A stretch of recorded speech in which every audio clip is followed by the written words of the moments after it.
ಯಾಕೆ C M ಪೋಸ್ಟಿಗೆ ಪ್ರಯತ್ನ ಮಾಡಬಾರ್ದು ಅನ್ನುತ್ತೆ. ಈ ಸಿ ಎಮ್ ಪೋಸ್ಟ್ ಕೇಳುವಷ್ಟು ಶಕ್ತಿ ನಿಜವಾಗಿಯೂ ಜೆ ಡಿ ಎಸ್ ಅದೇನಾ ಅಂತೇಳಿ ಇದನ್ನು ಸಹ ಜೆ ಡಿ ಎಸ್ ವಿಚಾರ ಮಾಡಬೇಕಾಗಿದೆ, ದೇವೇಗೌಡರು ವಿಚಾರ ಮಾಡಬೇಕಾಗಿದೆ.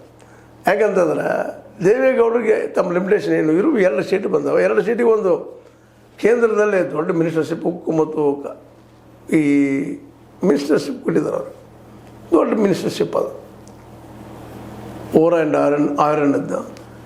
ಆದರೂ ಸಹಿತ ಇನ್ನೂ ನಮಗೆ ಬೇಕಪ್ಪ ಅನ್ನುವಂಗೆ ಮಾತಾಡೋದು ಅಥವಾ ನಮ್ಮಿಂದಲಪ್ಪ ಕರ್ನಾಟಕ ಅನ್ನುವಂಗೆ ಮಾತಾಡೋದು ಇವೆಲ್ಲನೂ ಮತ್ತು ಇನ್ನೊಂದು ಮೇಲೆ ಅವರು ಹಾಕಿಕೊಳ್ತಾ 25ನೇ ವರ್ಷದ ಬೆಳ್ಳಿ ಹಬ್ಬ ಇವೆಲ್ಲ ಏನು ತೋರಿಸ್ತಾ ಇದ್ದಾವಪ್ಪ ಅಂತಂದ್ರೆ ನಾವು ಮುಂದಿನ ಚುನಾವಣೆವರೆಗೆ ಏನು ಬೇಕಾದ್ ಮಾಡಬಹುದು ಅಂತ. ಅದು ಅಷ್ಟೇ ಈಗ ಈ ಗ್ರೇಟರ್ ಬೆಂಗಳೂರದ್ದು ಇಲೆಕ್ಷನ್ ಬಂದ ಸಂದರ್ಭದಲ್ಲಿ ನಮ್ಗೆ ಹೆಚ್ಚಿನ ಸ್ಥಾನಗಳನ್ನು ಕೂಡ ಡಿಮಾಂಡ್ ಮಾಡುವಂಥದ್ದು, ಪಂಚಾಯತಿ ಗ್ರಾಮ ಪಂಚಾಯತಿಗಳು ಎಲೆಕ್ಷನ್ ಬರ್ತದೆ ಅಲ್ಲೂ ನಮ್ಗೆ ಹೆಚ್ಚು ಬೇಕಪ್ಪ ಅನ್ನುವಂಥ ಮಾತುಗಳನ್ನ ಇವೆಲ್ಲ ಇಡೋದ್ರಿಂದಾಗಿ ಇಬ್ಬರ ಮಧ್ಯದಲ್ಲಿ ಅಂದರೆ ಜೆ ಡಿ ಎಸ್ ಮತ್ತು ಬಿ ಜೆ ಪಿ ಮಧ್ಯದಲ್ಲಿ ಹೊಂದಾಣಿಕೆ ಆದಿತ್ಯ ಅಂತೇಳಿ ಒಟ್ಟಾರೆಯಾಗಿ ಇದೆಲ್ಲ ಒಂದು ಚರ್ಚೆಯನ್ನು ಒಂದು ಹಂತಕ್ಕೆ ತಂದು ನಿಲ್ಲಿಸಿದಾಗ ಅನ್ನಿಸ್ತದೆ.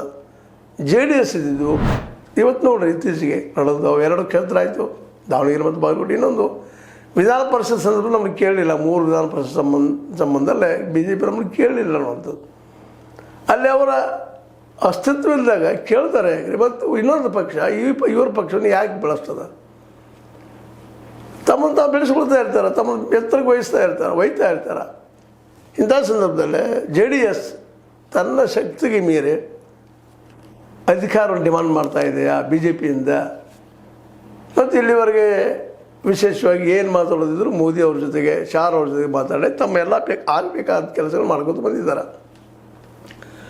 ಈಗಲೂ ಸಹಿತ ಅದನ್ನ ಮಾಡುವಂಥ ಸಾಧ್ಯತೆಗಳಿದ್ದಾವೆ. ಅದರಲ್ಲೂ ಮುಖ್ಯವಾಗಿ ರಾಜ್ಯಸಭೆಗೆ ಹೋಗಬೇಕು ಅನ್ನುವಂಥ ಒಂದು ಚಿಂತನೆಯಲ್ಲಿ ನಮ್ಮ ದೇವೇಗೌಡರಿದ್ದಾರೆ. ಆದರೆ ಇಲ್ಲಿ ಇರೋದು 1 ಸೀಟ, ಯಾರನ್ನು ಕಳಿಸ್ಬೇಕು?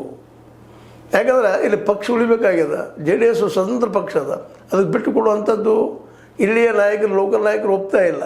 ಆದರೆ ಇಲ್ಲಿಂದ ಹೋಗ್ಬೇಕು ಅನ್ನೋದು ದೇವೇಗೌಡರ ಹಠ ಅಂದಾಗ ಯಾಕಂದ್ರೆ ಇಲ್ಲಿ ನಮ್ಮ ಅಸ್ತಿತ್ವ ಬೆಳೆಸ್ಕೊಳ್ಳೋ ಸಲುವಾಗಿ ಅಂದರೆ ಇವರು ಬೆಳೆದಕ್ಕಾಗಿ